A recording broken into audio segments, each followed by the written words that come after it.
Welcome to the Abnormally Funny People Show, sponsored by Barclays. For further information, please visit abnormallyfunnypeople.com. We hope you enjoy the show.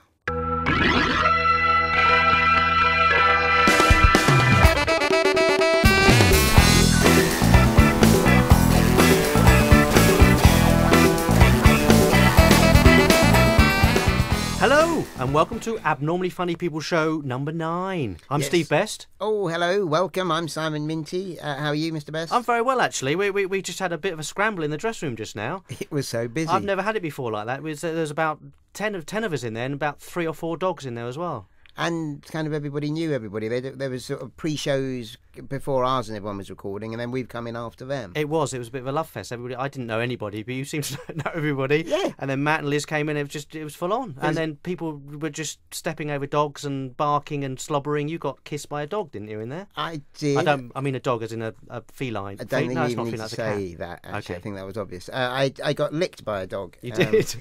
Quite severely. But no, that was fun. It was like a disability arts reunion all in one go. Yes. Good fun. Yeah, it's great, wasn't it? I am very excited about this month's show. I think this is what I would call a special, not a kind of special rubbish disability special, just a special show. What makes it special is who the guests are. Both are international actors on primetime television, as well as strong voices in disability rights. We have Liz Carr. Liz is an actor, a campaigner. She's best known probably for playing Clarissa Mullery in BBC's Silent Witness. She's also a high-profile advocate to save the Independent Living Fund for disabled people and campaigning against changing the law regarding assisted suicide. Hello. Hello. That was a nice hello. And we have Mat Fraser, who is probably best known for his role as Paul in American Horror Story Freak Show, but also was in a stage production, Beauty and the Beast, which was the retelling of the original story. Hello, Matt. Hi. In a moment, we're going to ask our guests for their moment of the month, which will be something interesting and disability-related in the recent past. And at the end of the show, talking to them about disability, television, and when they hosted their own groundbreaking podcast. Remember those days? Yeah, I do. I think I do. Coming back. OK, let's kick off then. So, moment of the month. Liz. Okay, so there I am at the Royal Festival Hall, and I'm sorry, not because I'm on telly, but it was a present. I got a membership to the members' bar, okay? Oh, nice. So I was there with another disabled friend of mine, the artist and activist Catherine Arignello. So I get there first, I flash my card and I go in, and I'm looking for a little bit of space, right, where we can sit, have a bit of a drink, great. I'm looking around. This guy in a mustard-coloured suit, I don't know why that's relevant, comes up to me with a £5 note and says, and just howls it in front of me. and I sort of am shaking my head, a bit uncomfortable, and he goes, "You're disabled." No way. And I go, "It's okay, but thank you. You sure?" And he goes and sits down. Stop it. Right? All forgotten, great. So I go, finally find a table. Catherine finally gets to me. She said, "Did you see that man?" She said, "There was a man there, came up to me. £5. Yeah. She said, "My PA said no, she doesn't want that." She said, "I said, yes, I damn well do." Took the money, put it towards a Prosecco. That's the way you do it. Hell yes. There was me, all a little bit too, "No, it's fine, thank you very much." And she just took the £5. But it's like, in this day and age still, in a members bar, and I only say that because it kind of gives it a little bit of status in terms of where we were. We're clearly not poor, you know, or poor. And The Prosecco people... bit is obviously very showbiz at the end. I like the way she's... I had water, can I just say? Okay. Are you sure there's no hidden cameras anywhere? It was... No. Like that. Well, she said, actually, Catherine said that it's happened before. So if anybody's feeling a bit light that month, don't have a lot of money, apparently that guy is a regular at the South Bank at handing out money. She said she's had some before from him. I thought you were going to say, and she got offered a tenner. No, I did. Was it, I mean, I don't know, if someone offered me a £5, I'd laugh, but there would be a little bit of me that might be deep down insulted as well. Or was that not the feeling? Were you I think kind I of was just quite can't shocked. believe I was going that to say, happened? otherwise you'd have some response and say you'd go back and what's going on here? Yeah, I mean, then I thought, I've missed my chance, and I was not happy. Yes. I thought, she's much smarter than me. So then I kept wheeling back and forth past him. Soliciting. And he'd look at me, the pretty much follow-up. sitting next to him. Doesn't work like that. You know, but then my moment had passed. So What was the age of this man? He was probably in his 60s, I guess. Maybe. I think it was his earnestness, you know, there was no humour. It Yeah. was absolutely, but but you're disabled. I mean, it was incredulous that I wouldn't need it. And it was generosity, because I was quite near the bar at that point, and he was, issuing it towards the bar, like, come on, get yourself something. Why didn't you just put it in the cap that you always had in front of your chair? I'm surprised. You missed the trick there. Similar to Lawrence Clark, he did those kind of out and about cinema, filming stuff, and the responses he got were just amazing. I think it's just, and it doesn't matter what you do for a living, who you are, what you've been through as a disabled person. That stuff is always going to happen to you. Amazing. Beautifully leads into my I was going to moment say, Matt, that's very nice. What is your moment of the month, well, Matt? As you may or may not know, I'm married to a New Yorker, lovely Julie, and I'm constantly having to enter America at JFK Airport. I don't have thumbs, and now you have to be fingerprinted and thumbprinted. You'd think that with the alternative security measures, like the passport, the work permit, the face being the same as on the passport, etc., that would be enough. But no, I always get put in what I call the criminal's holding bay. So the guy looks at his computer. Because of the face, do you think? Is that my face looks criminal? I'm teasing. Anyway, there I go, and I get put in this room with nervous-looking South Americans and the Egyptian guy and all the people that it feels like a hotbed of racist overload in there, to be honest. And then the cops humorlessly process your stuff as slowly as is humanly possible. So there I was, and I'm like stealing myself. Look down, you'll always be a slave. No lip, come on. No humour, nothing. And I just noticed his name's O'Reilly, the officer. So I think, right, I've got an Irish thing in the back pocket if I need it, right? And then he recognises me from American Horror Story.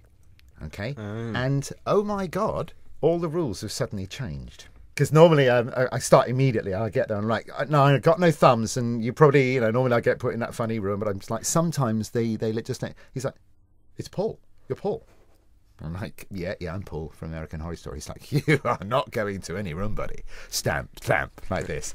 And just let me through. And I said, but how? He said, and what that little conversation of no words was, haven't you also, like the officers, looked at the waiver on my passport that said I was convicted for something naughty 23 years ago, which is actually now I discover why I get kept putting into that thing. And he's gone, I hadn't bothered with that. And he's just stamped it. At that point, and I hear, next customer, please. And when officials in America do that, you probably know those, Sam, you go there a lot, and you do too, Liz. You blooming well do it. Oh, they're really They're not, there's no humour. No, Here's the weirdest thing about the story. I turn around thinking I better let the next fellow come, and it's Russell Brand. Russell Brand is standing behind me in the passport queue, and I hadn't even noticed. And he's with like his two people, because he's got people, obviously. Entourage. And as I'm walking away thinking, that's Russell Brand. And he looks at me and recognises me and goes, he goes, oh, I know you. I've seen you at the Box. Which is a club in London where I've performed before, and rich people such as him go to and be convivial. And anyway, that was my weird disability moment of the month. And it was about disability. It was more about celebrity, I suppose, so-called, than disability, was how the American state, say they're courteous, professional and respectful, but I really feel that they're a bit disableist because I don't have any thumbs. I'm always, and all of this sort of stuff. And then the minute you're on telly, everything changes. Everything changes. I have a couple of questions. One, how are you getting on responding when someone does recognise you? I mean, is that, I'm curious, is that kind of fun? Is that weird? Not disability, just the whole thing. Well, do you have a line? Do you play it cool? I mean, we have had it before, haven't we, Liz? In Britain before, Liz. It's just the sheer numbers in America. 10, 20 million people numbers. So, and it's all that. It's the cool series. So the demographic is like cool kids between, I suppose, like 15 and 30. We're going to come on to the show, but how do you react to them when they're coming up to you? Well, they're all very media savvy. The interaction usually takes about 10 seconds. Yeah. Oh my God, it's you. Can I have a photo? Yeah. They're already prepping their iPhone. I go, yes, selfie, done. They're off. Yeah. And so it's not that bad. In the olden days, they'd be like searching for a pencil. Yes. And their notepad, for the autograph, I suppose. But so I don't mind it. I'm very happy with it. I love the difference. Sorry, just the difference, because with Silent Witness, the demographic's about 60. The man in the mustard suit, that was him. Yeah. So they've got wind-on cameras. Do you know what I mean? There's no selfies. But I'm kind of curious with the disability bit, because I can imagine maybe one day it might get to that point. But there is also that other bit.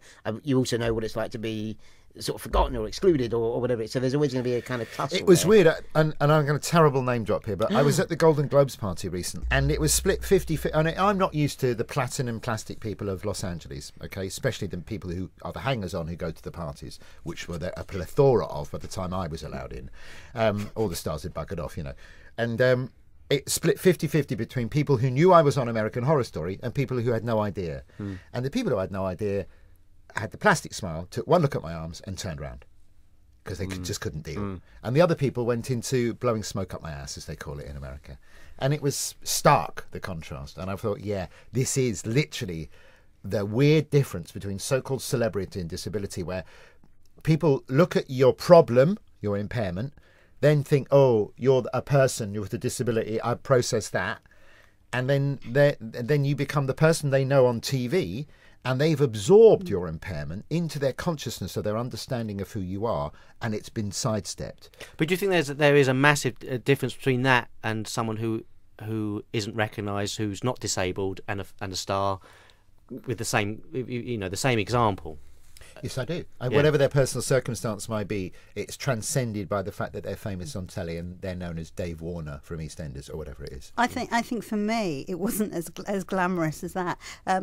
It was at my father-in-law's 80th birthday at the local golf club, right? So all of his friends, and one of those, you think, oh God, okay, and I'm there with Joe, I'm there with my partners, 2 women together. So there's all of that, But the family, very lovely, very supportive. They know who we are. They're not ashamed.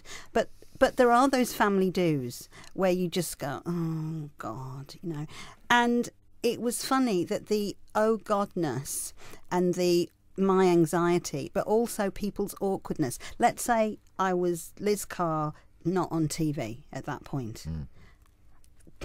Quite a lot of awkwardness. Their daughter-in-law's disabled. Okay. Yeah, they're working out yeah. what to say. However, their daughter-in-law is that one on Silent Witness. Everyone wants to meet you. Yeah. Everyone wants pictures.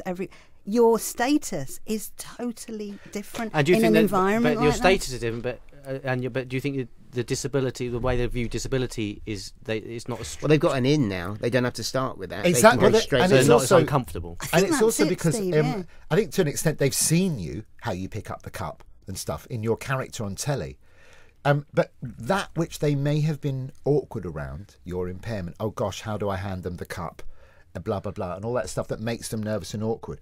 All of that disappears. And that's what's so weird. It proves that disability is indeed a social construct. Well, it just proves it. Sorry to jump. We had Lisa Hammond who on one of the third show, I think it was, and she's in EastEnders now.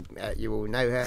And she said she would go out shopping with her mum, and there would be people taking photos, pointing, jeering. She now goes out shopping with her mum. They come up and say, I want to take a photo, we think you're fabulous. These are the same people, yes. But they've gone from giving her grief to now wanting to be best mates. And you're right, she's the same. It's so weird, isn't it? I wonder whether early black actors in like slightly more racist late 60s Britain might have felt the same thing. That suddenly the covert racism that was inherent in all their interactions with nervous white people just melted away. I wonder if that happened. I think the interesting thing, particularly when I was, when I was at that event, though, is I think it also does change you, because I think I went into that event more confidently. Yes. Oh, and is it a that's two-way thing? So I do. I don't think it's just like how other people are reacting to you. I think how you feel about yourself. And I hate that in a way, because why should it matter what I do for a living? It doesn't matter. You see, this is why I miss BBC Ouch podcast with Mat Fraser and Liz Carr, because we could just leave you. Me and Steve could keep quiet for an hour. You two could just do it, and it would be a joy. But you can see why it didn't work anymore. We lost touch. Look at us. Yeah. Well, I was in the private members bar. Russell Brand. Yes. The Golden Globes. Yeah. Well, they used to tell us, didn't they? Not that story. It's too much like it's too lovey. It's not ordinary person. I'd have to talk about chiropody, wouldn't I, just to bring it down? Yeah. We're going to get you back in. Thank you very much, Matt. I think Steve and I's moment of the month are going to be a bit pants. I was going to say, I can't really compete Oh with no, what are that. they? Come on. Well, no, thanks for mine asking. mine was actually related to showbiz and stardom and all this stuff, because I in the sense this might be, I saw RoboCop for the remake. I remember the first RoboCop was fantastic. I thought the first one, And I remember the first one not being as shot to pieces as this new remake. This guy has got a head and what seems to be some lungs, and that's it. And I just couldn't work out where they were going with it. They didn't really kind of. Because you asked me, is that a disability? Being a head and lungs. It was Not just if you're famous. well, that's the thing. You're right. Now you think about it, there was no humour. I think there was humour in the first one, much more so. It was witty, wasn't it? It was witty. It was self-aware. Sort of poked at society a bit, didn't it? Yeah, and I don't know if the disability issues came in as much as in the first one as the second one. The second one, they kind of really didn't touch on it. Just the fact I was just thinking it's just a head and a pair of lungs, and that was it. I don't. Have you not seen it? I think I saw it on a plane, but I couldn't bear it. I just thought the first one was so silly it was fun, but this was just a bit. Yeah. You know a film is bad when you don't enjoy it on a plane. Yes, exactly. Because somehow all your critical faculties leave you on a plane, don't they? You're like, Do you cry? I cry I at cry films all pretty the much time. everything. Oh no, but there's that myth. I don't know if it's true that you're suddenly a bit more sensitive on airplanes. You know, I don't know if that's true or not, but You can't feel walk that. out on it either, can you? Simon, what about you, matey? two quickies. The first is, have you heard about the new app called Be My Eyes? This is a new app for blind people, and the theory is, so you're a blind person, you're making food, you don't know which sauce you got there because you've got two jars that are exactly the same. Oh, you could smell them, couldn't you? You were deciding on what shirt and tie to wear.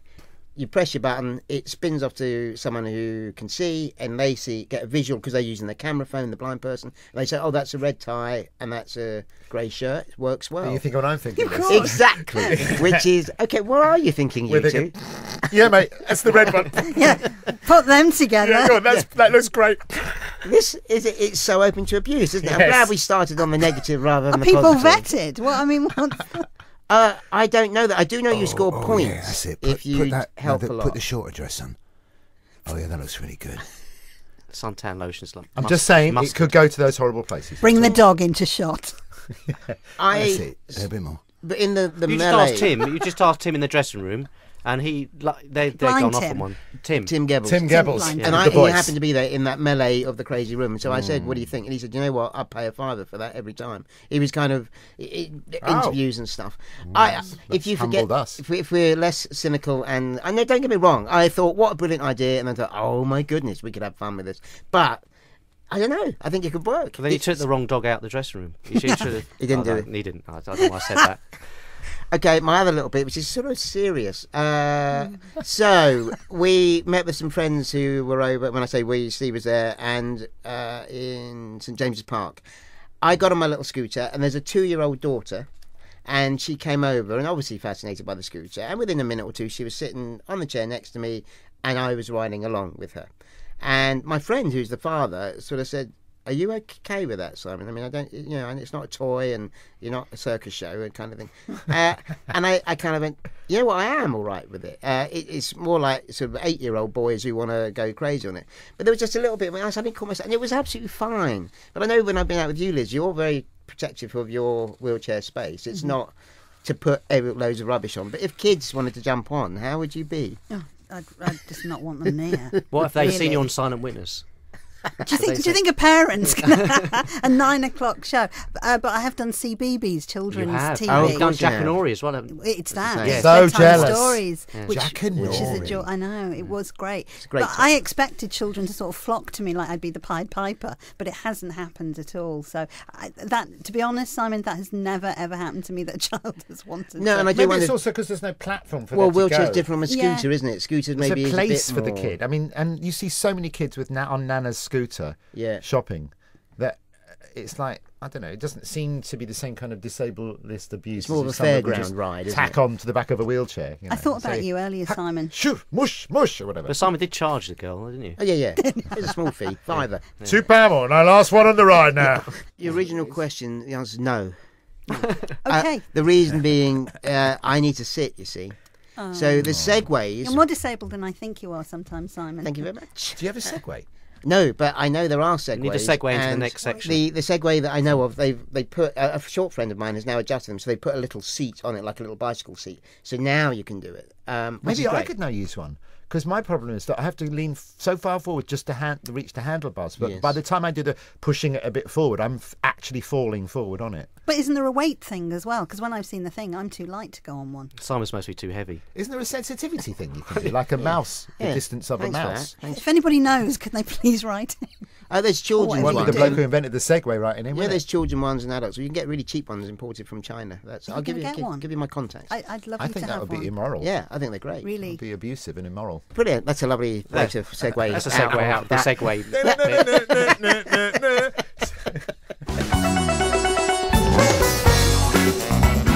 Contact us by telephone or text on 07756 190 561.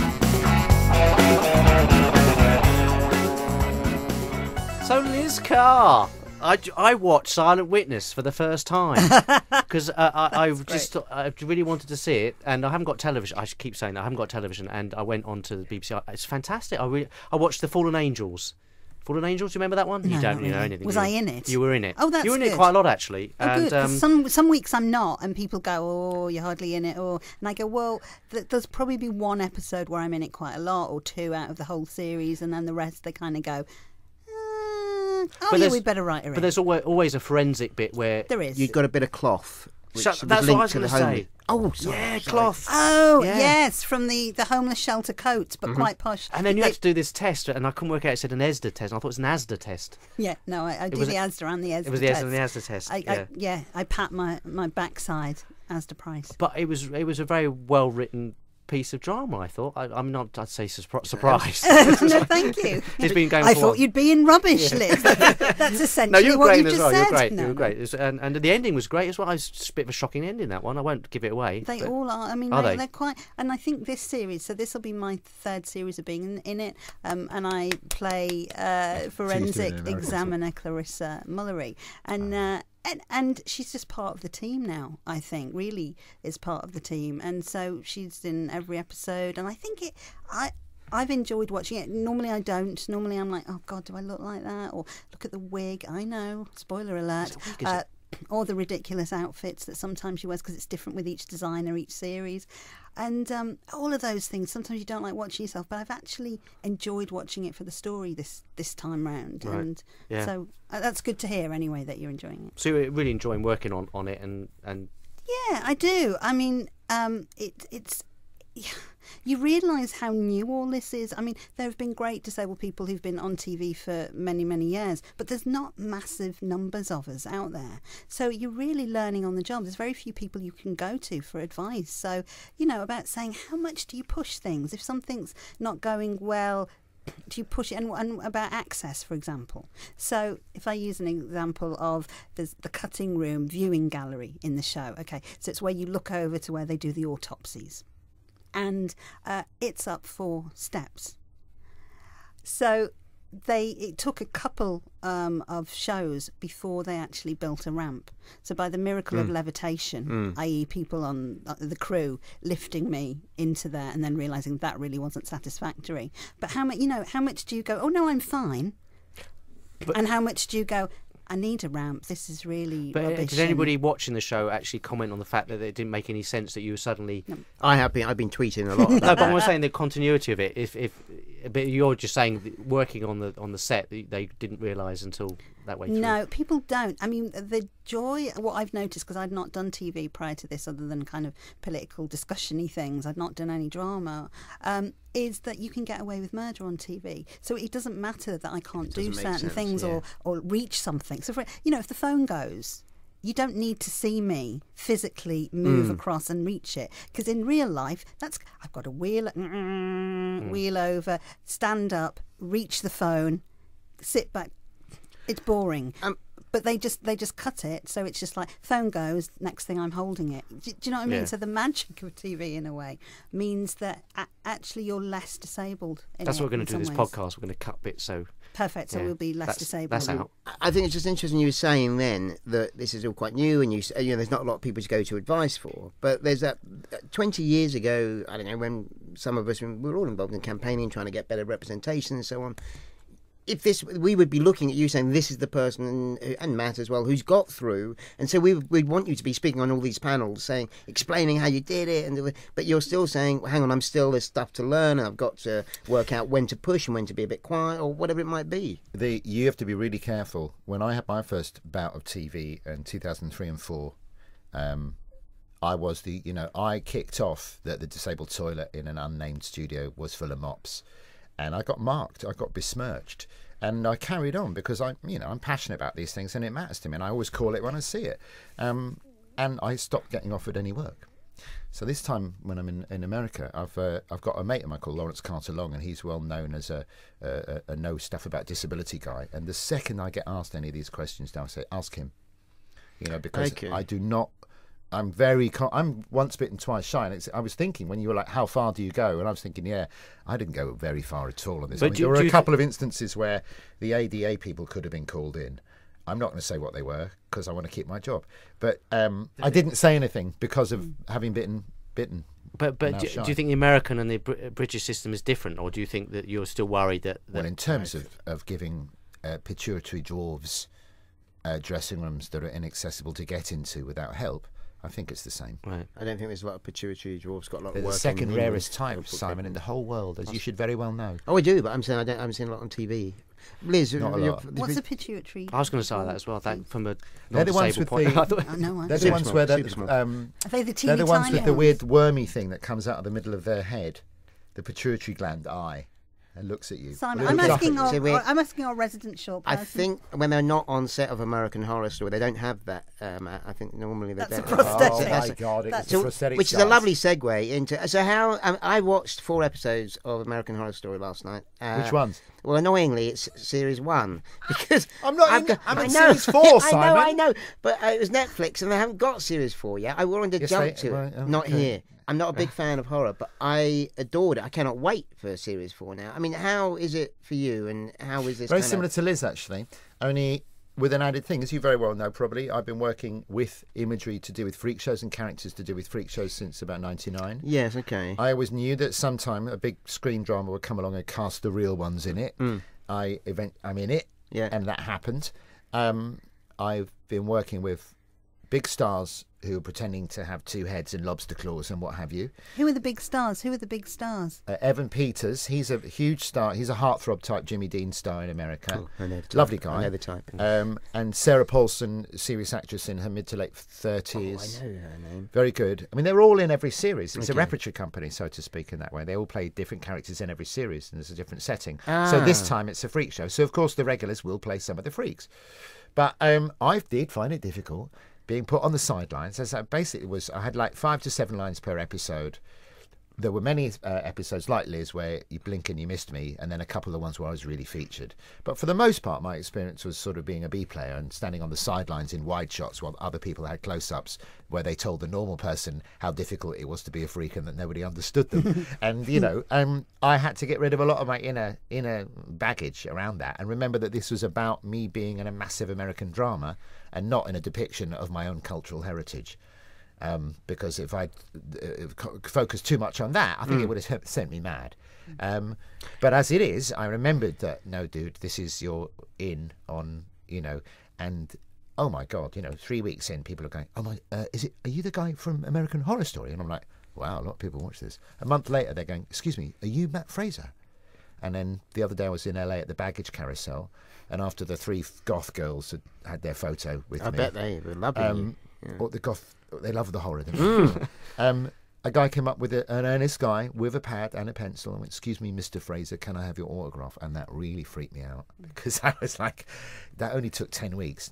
I'm unknown in America 6 months ago. And now I can't move. But when this series comes out big time here as well, do you think the Americans are more into that fame game? Oh, much. I can. Oh, absolutely. Yeah. They're much. They don't. That's stop royalty, themselves. I think. Yes. For them. Show business is royalty. It is really weird. But yeah. You were saying that there's a group of actors who play each series. So yes. Are you just coming into this series, or are you now regarded as part of the? Well, we'll see when they do the next series and whether I get called or not. Obviously, I hope that I've paid my dues, and I mean, you know, I got some nice compliments from Ryan Murphy saying we think you're a terrific actor at the office and we love your work, thanks very much and all that. But, you know, could be a stock letter for all I know. Can I? We'll find out in about March. Broaden out a little bit. Please. Oscars month, Theory of Everything, Imitation Game. I'm thinking of U2. I'm thinking of Warwick Davis now, who's everywhere on television. There's a whole and Lisa. The list keeps going on. Let me pick off first that bit of the Theory of Everything and Imitation Game, which is non-disableds playing disableds. Have we cracked that? Is that still kicking around? Have you been asked about it a lot recently? But But there was a point that we did discuss Just give a about one-word answer. No. about Theory of Everything is that there's an actor who plays it because he's not disabled to start with. It's about Stephen Well, Hawking. the last time somebody asked me if I thought it was okay because they have to show the getting worse bit, and I said, well, I actually think it'd be perfectly reasonable for a disabled actor to do a role where he or she had to pretend to be able-bodied until they gained the impairment that the actor actually has. I think I'd love to see something like that, and I refused to answer the question and just flipped it for them. Here's the thing, it's my new one. It's really easy to pretend to be disabled. I can pretend to have cerebral palsy like anyone else. Right, that was really offensive. That was really offensive, person? but I'm just proving a point. What you can do? Was it only my school where Oscar-worthy performances of cerebral palsy abounded in playtime? Oh, it was the Joey Deacon where era, every wasn't single it? speech impediment was worked through in the lunch hour. Was it only my school where everyone was really good at pretending to have a load of impairments? Why are you getting awards for it? So do you think the gushing about the awards is actually it's the concept of someone playing this the role, this incident, or that something that happens to somebody, which is the bit that gives them that extra mileage? It's not. It's that whole thing of the metaphor of disability being some kind of personality maturation and there's the incredible experience. kudos to be had by non-disabled. It's a prowess thing, isn't it? My left foot. To Remember, show the absolutely born on the 4th of July, Rain Man. Oh. You know, we're talking all the Oscars here. It's complicated by the fact that this year it's a character that becomes disabled from being non-disabled. That it does complicate the argument. I got slightly annoyed because there was the Guardian and a few other newspapers who were writing all these articles saying, "Why is this still happening?" I'm like, you picked the wrong horse to back. There is an argument for This is why. a grey matter, this one. This is a grey area, this one. But the way I ended in my little outburst about how easy it is to play impairment, and like it's not like it's as hard like showing emotional conflict, the stuff of acting with your eyes on television. And when some people say, no, but it's the combination of doing cerebral palsy and inner conflict, I'm like, no, that's just like being sad in Scottish instead of being sad in English. Well, it's really easy. We did speak to Lost Voice guy, Lost Voice guy Lee Ridley, and we asked him just what he thought of the Theory of Everything. As a fellow communication aid user, I think it will be interesting to see how that part of the story is covered in the film. I'm especially interested to see when he became comfortable with the voice that he uses. Obviously it doesn't sound like he would sound, so I'm guessing it took a bit of time to get used to. Just like I'm still not used to sounding like a posh version of RoboCop. I think the movie will get the issues surrounding communication aids out into the mainstream as well, which is good. Although I am tempted to go watch the film, sit at the back, and just mess with people's heads by saying random sentences. Thank you, Lost Voice guy. Great. He mentioned my RoboCop as well. I don't think it will change anybody's perception of disability or speech aids or anything like that. I think it will be, as it is at the moment, wasn't that an amazing performance? Isn't it Oscar worthy? I think, spoiler alert, the upsetting bit of the film is I'm sorry, I don't know if you know this, Stephen Hawking has been cured. What? Oh. At the end of the film, he stands up. He gets out of his wheelchair. Oh, because he it's unfolds. the inner real Stephen. Yes! Oh, I know. Have you seen that one before? No, Have you seen the film? It's inside. He was Conceptually. dancing. Yeah. But I heard I haven't seen the film because Excuse me while I'm Simon and I were meant to watch it and review it for And the you haven't next got a TV the next month's and- one. Well, that's that's TV. true. I've got a mini cinema in my house. no, I haven't okay. really. But With a popcorn machine. It's lovely. No. What was I going to say? The actual film was more about relationships rather than the disability. Apparently, the woman's performance is so good that she should get an Oscar. I thought she was great. Okay. So Matt and Liz, we're going to go on to you met on BBC Ouch all those years. How many years ago was We this actually now? met in a car park in Cardiff in 1995, That's but we another don't story, need to go isn't into it? that. I know. Thanks, Matt. I just want to check. The BBC Outs podcast was kind of groundbreaking. It was. I don't know. Even we've got some clips which we're going to insert, but the bits that you did, it was just irreverent. It was throwaway. You messed around with it, and you got huge numbers following it. I mean, did you love it? Was it great to do? Oh, it was. Still rates for me as the best job ever, and in its heyday for a number of years, maybe 4 or 5 years, when we were under the radar at BBC. Podcasts were new. I know we all speak in this language now, but you didn't back in 2005 and 6, and so it was a really radical idea to let's talk about disability in the way that disabled people do. No holds barred, not censored, the language of crip, and talking about all the stuff about our lives. And nobody did anything. We weren't censored particularly. We didn't have compliance from BBC. They didn't listen to it, did they? There was nothing like it. And, you know, to the point that still I'm most known in the States amongst the disability community for the Ouch podcast. It's like people still talk about it as if it was a major shift. We're just going to have a little listen to a clip. And this was only the second show, and you're talking about the reaction to the first one, where some people were saying this is a bit unpolitically correct and so on, and how you deal with that.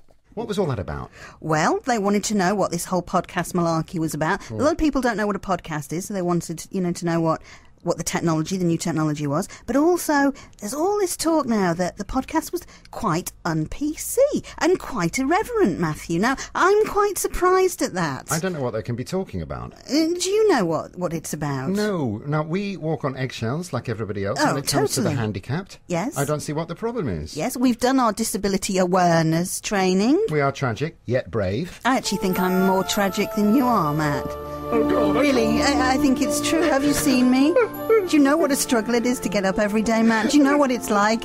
I have 18 carers that have to come in, all at different times of the day. One to put one sock on, the other to comb my beautiful hair. It's what about you? How many helper people do you have? Well, I have no thumbs, so I need help with pretty much everything. Oh, I've seen you put your shoes on with your mouth. Just 2p an hour can make our lives worthwhile. Download the podcast, keep listening, keep us in work, keep us with a reason to get up in the morning. So I found that really funny, but also what I found was that you're saying has disability, talking about it, moved on, and in actual fact I don't know if it hasn't, because that was 10 years ago, and in a way I can't see that happening on television or radio. It certainly, and I think both of us stopped doing the podcast because issues of compliance and politics became such that it just wasn't what it was. I hate to say it, but once non-disabled people are not the good sort, the sort that feel uncomfortable with disability traditionally, our directors' bosses started listening, then they all the rubbish that they'd been told about disability started to crash down on us. Then they were sort of like, then there was a survival thing. We had to go all the way to the top, didn't we? And we were like saved. But then they were offered a space in news, which, although at the time I'm sure thought, oh, good, we're embedded, we'll be safe. It also meant they had to comply with news rules, and it just pulled the guts out of the programme. But that, to me, didn't make any sense to go. Well, hold up. So, Let me be brutal here. Would you rather have 500,000 people listening to you in a slightly tamer show, or do you want 20,000 people listening to you and you do your own thing? Well, I believe that the 20,000 would have become 500,000 anyway. And absolutely, I mean, it wasn't fun. I left when it wasn't fun. It was my moment of the month, every month for 3 years. Yeah. And then it wasn't. Did you get complaints? I mean, I'm sure you... Yeah. The time there was a Dutch model. And do you remember the Dutch model? Thank God we had those buttons, with the mute buttons. Oh. And she was Dutch, and she was a non-politicised disabled person who'd been convinced by mainstream media in Holland. She'd won a modelling competition. She was going to be a role model to other models.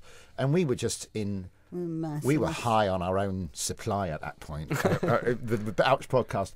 And at one point she said, yes, I'm a role model for other models. Oh, I have no mech muscles. I need my head to be held up. If it doesn't, it lolls back. And we just lost it. And we were hanging on to that mute button for all I was worth, almost falling off the table. But she was watching you laughing, Is this right? Yeah. It sounds like we're just laughing at her impairment, but we were laughing at the social ridiculousness of her belief under that impairment, not anything else. I think the thing is you need both, and I agree with Matt about that. With the right support, the listenership could have got greater because it was very cool, and a lot of non-disabled people would listen and that go. Was it. They were beginning to hook in, weren't they? That they were part of this world as well. It made it accessible. There was, it wasn't censored, and I think that was unique. It wasn't nasty. Actually saying that, it was very affectionate. We have another little clip we're going to play. Now, this was from the game that I so missed when you even stopped doing it. Again, second show only. This was Matt and Liz introducing the game that was called Vegetable, Vegetable or Vegetable. Now it's time for Vegetable, Vegetable or Vegetable. So, round 2 of our dodgy but ironic competition, where we have to guess what's wrong with the caller on the line. Now, this month's contestant is Robin in Sussex. Hello, Robin. Hello there. Hello. Welcome to Vegetable, Vegetable, Vegetable. Thank you. It's quite something, isn't it? Are you excited about this? I am indeed. Really? Yeah, I listened to the last one. It was fantastic. Oh, good. Well, we're very excited to have you on the line, but let's hear what the rules are.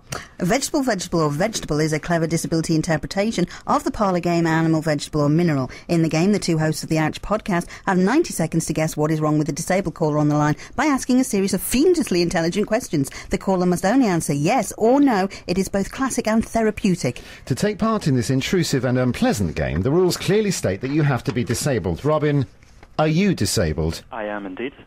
Remember, only answer yes or no. Yes. The 90 seconds start now. So again, as a non-disabled person, I just find it amazing that you got away with that. Yeah. I mean, you must have had some. But hang on, but there's a bit that I knew when you were doing this. There was 2 bits. I'd say one, which you had a queue of people wanting to be on this. You weren't forcing anyone to be on the end of the line. The other bit I remember, which used to annoy me intensely, you never took it seriously. I didn't think you did. I know once or twice I guest host, and I was so in that competition. I was really trying to pin it. I think we even got one once. Yeah, one. But Liz was being mucking around because she kept saying, "Oh, have you got any? You got no head?" Yeah. Things like that. If you want to listen to the rest of that, go and try and find it. It was the second show. Yeah, it was joyous. It was. People lined up to be abused in the way that you line up because you've heard that there's a restaurant where the waiters are really rude to you, and you're like, "Oh, I've got to go." It was a badge of honour, Yeah. as opposed to, you know. Did the BBC? I mean, you went to news, but did the BBC get scared, or did they? Why did it really go? It still exists, and I think in their view now, it reaches many more people. It's more accessible because it's tamer, so it reaches disabled people. In a way, we had a gang. You know, and you were a certain type of disabled person, and it was a bit like being in a gang and getting it. So now it's much more at a sort of entry level of disability. You know, what's it like to use a wheelchair? How do blind people put makeup on? I mean, it's that kind of. I think actually slightly voyeuristic is what it is more. But I think it's more about disabled and non-disabled people and showing them what disability is like. I think we were just right in there going, this is disability whether you like it or not. And of course, in doing so, we're much more showing what disability is like than they do now. And Liz put a beautiful positive spin on it, and I agree with everything she said, but viewed through another prism, what also happened was there came a point where the management, the creative power brokers of the programme were faced with the choice of standing up for their rights, sorry to use ableist language there, fighting for their own rights, sorry to use combative language there, wanting to continue to exist within a system that maintained their rights to do what we were doing, or job security. And they went with the second one. However, if I'm playing devil advocate, you both said Silent Witness, American Horror Story. Don't get me wrong, you guys are non-stop campaigning anyway. So I'm not. But I mean, in that big level, you're saying, well, hang on, we've realised we've had to toe the line a little bit now fair. Because if we shake it up too much, it's really hard to balance that. It is absolutely, and everybody has their own line. And when you're a director at the BBC, the line is a lot further back in terms of proactive crypt language than it would be for either of us as happening actors in cool series. I think for me, but also not just as a presenter of it, but also now who I am and as a disabled person, there's very little that's out there for me. I don't listen to it, and not in because I'm not doing it anymore. It doesn't enrich me, and it's not funny particularly, and whatever. So, and maybe I've grown out of it, and that's the thing. I think the problem is. You know, when we did the Ouch podcast, it wasn't everybody's taste. What it is now, it's not everybody's taste. There's so little disability still in the media. I know this is unique having me and Matt here and some of the people you've had on, but still it's a rarity. And there aren't decent podcasts like this one. There aren't many of them that exist. So the problem is we expect everything from each one.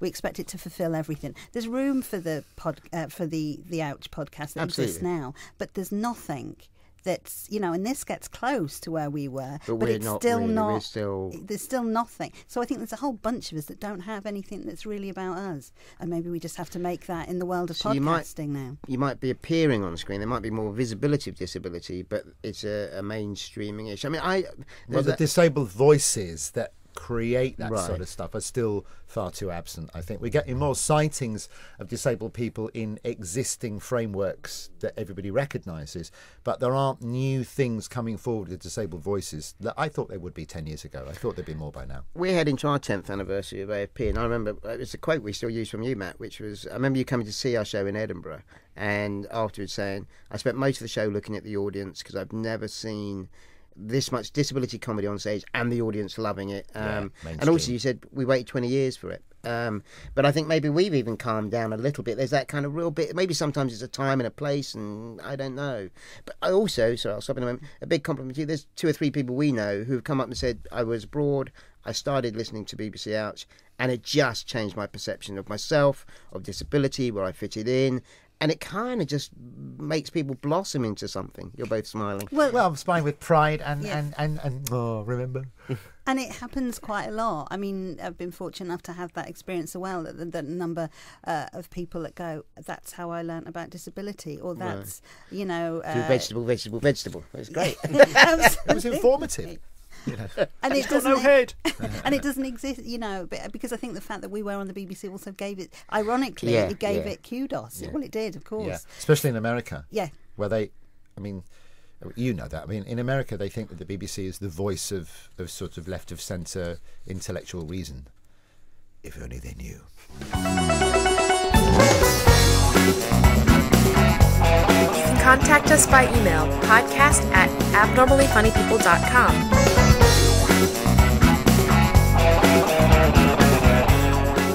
A big thank you to Liz and Matt for coming on the show. So before you go, what are you up to right now, Liz?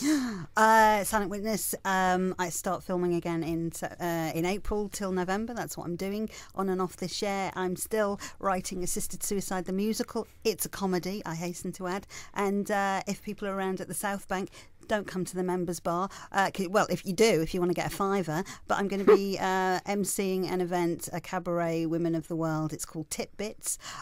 When's that? It's on the 7th of March at the Royal Festival Hall, and it's free. So if anybody fancies coming down there, you, it's Liz. a great show. Matt, what are you up to? I'm off to Australia with my lovely wife Julie Atlas-Muse to do our smash hit adult version of Beauty and the Beast at the Adelaide Arts Festival. But because it's winter here and summer there, and we like Australia, we're also adding on The Freak and the Showgirl, our greatest hits, totally inclusive theatrical spectacular. That's what the TITS stands for. At the Perth Fringe and then at the Melbourne Spiegel tent. The dates are on my website. American Horror Story is out currently on Fox in this country, airs on Saturday night, but it's run its course, so the last episode is this Saturday. Thank you so much, Steve. I've been beside myself with excitement about getting both of you Have in you here. Really? Oh, have you really? Simon, he has. It's been non-stop. Thank you so much. I know. I've always wanted to be on this, and being back with Liz in a podcast setting That's is the point. most joyous. This is my We moment haven't of the done month. it. This is my moment of the month. Yeah. One last question. If Steve and I go on holiday, are you okay to cover for us? Could you step in? I'd love to, Yeah. wouldn't you?